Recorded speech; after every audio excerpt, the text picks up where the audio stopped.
Jujur aja, sekarang tuh tren pendidikan udah kebaca banget. Orang-orang menengah ke atas makin banyak yang ngegas masukin anaknya ke sekolah swasta. Kenapa?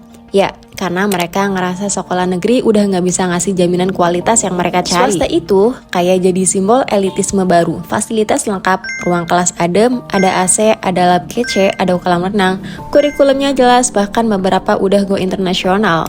Guru-gurunya dipilih ketat, kompetensinya oke.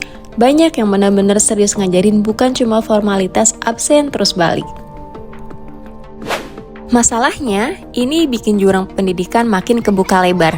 Anak dari keluarga yang kaya bisa sekolah dengan standar tinggi, belajar pakai teknologi canggih, bahasa Inggris udah kayak bahasa sehari-hari mereka.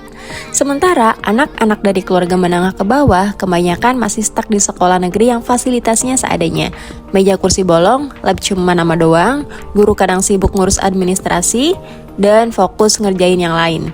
Jadi seolah-olah kualitas pendidikan itu tergantung isi dompet orang tua, bukan hak dasar yang harusnya sama rata buat semua anak. Nah, setiap ganti administrasi pasti ada aja kurikulum baru, aturan baru, program baru. Dari zonasi, kurikulum merdeka, nggak ada PR, nggak ada tinggal kelas, sampai sekolah Garuda, yang ujung-ujungnya kebanyakan gimmick. Rakyatnya nggak otomatis jadi lebih pintar, kualitas pendidikan masih jomplang, malah mirisnya banyak anak SD dan SMP yang masih kesulitan membaca. Sebenarnya, bisa banget kalau setiap kebijakan pendidikan dirancang lewat riset yang matang, sesuai dengan realita Indonesia, tapi yang sering kejadian malah kebalikannya. Tiap pejabat baru, ganti program baru, kadang lebih keliat kayak proyek narsis pejabat biar bisa ninggalin legacy di masanya, padahal programnya prematur dan pasti diganti lagi di periode berikutnya. Kalau dibandingkan dengan Eropa, kondisinya jauh berbeda. Di banyak negara Eropa, justru sekolah negeri jadi pilihan utama karena kualitasnya merata. Sistem pendidikan di sana lebih stabil, kurikulumnya nggak gonta-ganti tiap ganti pemerintahan, guru punya standar kompetensi yang ketat dan digaji layak. Fasilitas sekolah negeri memadai, bahkan ada dukungan penuh dari negara untuk memastikan setiap anak, tanpa peduli status ekonomi, bisa dapat pendidikan yang berkualitas.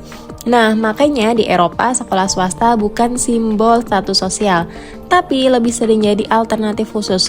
Misalnya, sekolah berbasis agama tertentu, metode pembelajarannya unik, atau kebutuhan khusus. Jadi, akses pendidikan berkualitas bukan ditentukan isi dompet, tapi memang hak yang dijamin negara. Pertanyaannya, masa depan pendidikan mau dibawa kemana kalau standar kualitas cuma bisa dinikmatin segelintir orang? Apakah sekolah negeri emang ditakdirin jadi pilihan terakhir buat mereka yang gak mampu? Atau sebenarnya kita udah terjebak di sistem yang ngebolehin privilege nentuin siapa yang bakal punya masa depan lebih cerah?